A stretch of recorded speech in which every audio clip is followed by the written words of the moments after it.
Good morning all, and thanks for joining us here at our offices. What is Generation Y? And I've really just summarized it. You may also hear Generation Y referred to as the millennial generation. And they're really young people who were born in the 80s and 90s. They adapt well to technology, and primarily because they're familiar with it. So even if they haven't been exposed to the technology that you use, which would all be different, and particularly in call center environments, there's a familiarity and an ease of use in the way in which that happens. Generation Ys are not what we call lifers, right? So they are not in that mold of feeling like when they've settled in an organization they can remain there for 40 years. Particularly this generation aren't used to the structure and formality of a workplace, and often fall out very quickly of the employment cycle because they cannot adapt behaviorally to that world.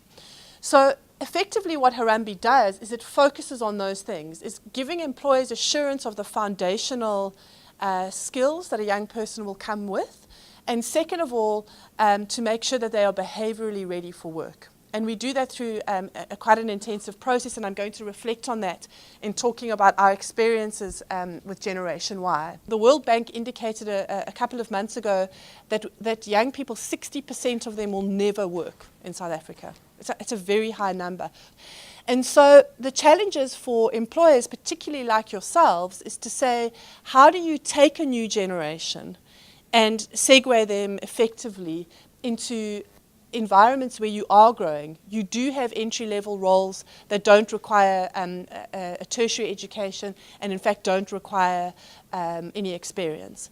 The question for us is, given all the characteristics of those Gen Ys, how do we retain them in their first job for a year? Because Harvard did a piece of research for National Treasury about 5 years ago that showed that where a young South African keeps their first job for a year, they have an 85% chance of being permanently employed for the rest of their life.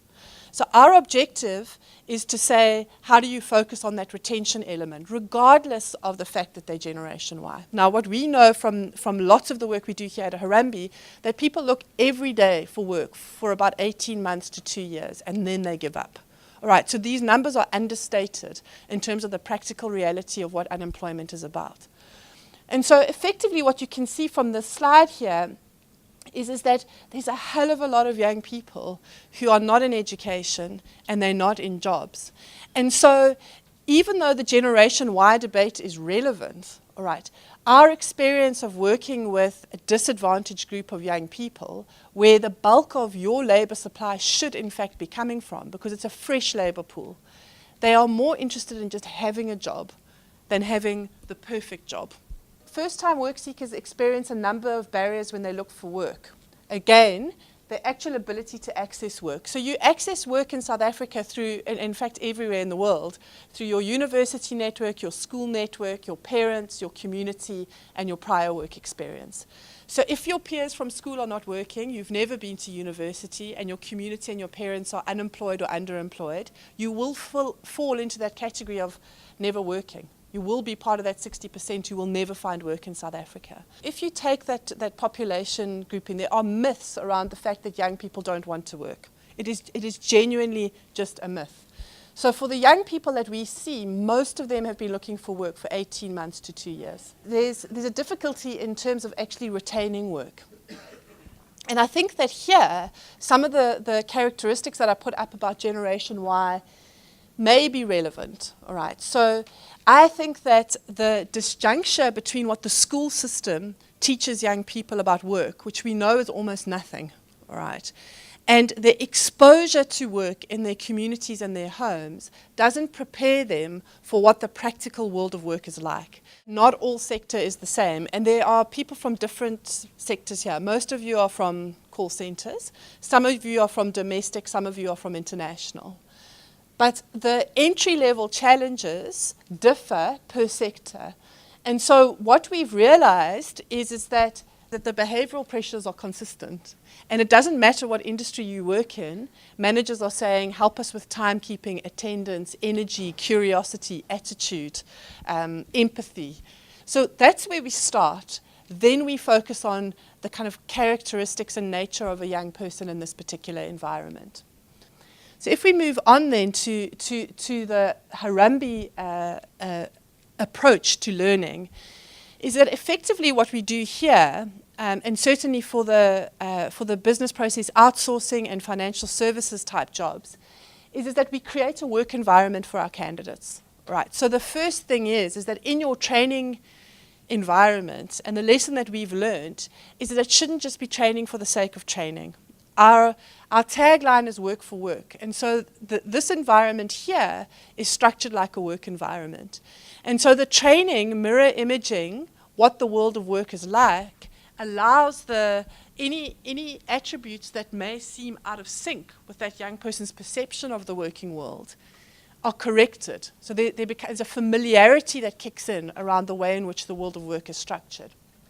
And so we do that through what we call business communication. And it's actually very structured. It's basic maths and basic English, but it's applied into the world of work. The second thing that we do is that we assume base zero for young people's understanding of the work environment. So they don't actually understand that call centers will work on a shift basis. All right. They don't understand what a finance and marketing function do. All right. So effectively, we give an environment of business content download for a young person around the industry that they will actually segue into. And again, you are compensating for their own perception of what work is around and giving them a very practical exposure to what that is. And then most importantly, that little green block that you see there, we focus on behavior, which is what we call personal mastery. Now, most of you are HR practitioners, and we all dread the kind of whole notion of EQ training because we know that it's really been overdone, all right? But we try to be very deliberate in the behavioral change work that we do to really focus on those three things you see on the right-hand side there, which is, first of all, how do you manage yourself properly in relation to your environment? So what we know is we can't say to them, look, you're all going into environments where it's going to be high tech and you're going to have a boss who's going to manage you once every 2 weeks around your outputs. We can't do that. That's not the roles that we're placing them into. But what we do give them is feedback and positive affirmation. So there's a very developmental coaching element to the way in which we run our program, and that's either individually or team-based. And again, in your environments, you need to think about how you can structure positive affirmation individually and team-based through learning and development interventions. We allow them to work in teams, which we know Gen Y is like. So it's not just about individual performance, it's around something bigger. We set small deadlines so that they get used to the little bits and pieces. So we give them direction, but then we also give them bigger goals to achieve. And the bigger goal is the actual job interview and getting a placement. We do give them the opportunity to negotiate. So we have an environment where we get feedback a lot around what works and what doesn't. And we allow some negotiation around some of the delivery within some of those broader outputs that we look at. Flattery is important, and I decided to use the word deliberately. All right, is that when you are dealing with a generation that seeks feedback, but you have very low confidence because of the sort of journey that a young person is faced to employment, this becomes very important. And then the opportunity to make a difference. So we use our Harambees on giving back within Harambee. Right, and the easiest way for us to do that is for them to go out and find other young people exactly like themselves as a pool of referrals as future students for us. And a sense of what we'll do for them. So they know that we're dangling that job in front of them. And then we use intelligent rewards, all right? And so the scorecarding process is full of incentives and rewards that will motivate that young person to ultimately want a job. And then we do teach them basic skills. We focus on that numeracy and literacy. We do give them basic Microsoft Office skills. We give them typing skills, how to navigate a QWERTY keyboard. They have to write. They have to learn how to work face-to-face. All right, so it's not just about being behind the phone. They also need to learn how to engage directly. And then empathy is a big issue, and particularly in this Cape Town market. So what we've heard from the internationals is that the ability to identify with the customer is important. And then we familiarize them with technology, and we allow them to self-manage in the constraints of the actual environment. All right, so we allow them to be the master of their own destiny in terms of ultimately working for that work. And my personal view is that we shouldn't just accept it as a blanket everybody's Generation Y, and that's how we should deal with them. Our economic environment makes it different, right? And second of all, even though we are dealing with Gen Ys, you can't change your whole environment. So it's more about working with them to structure them into your particular worlds.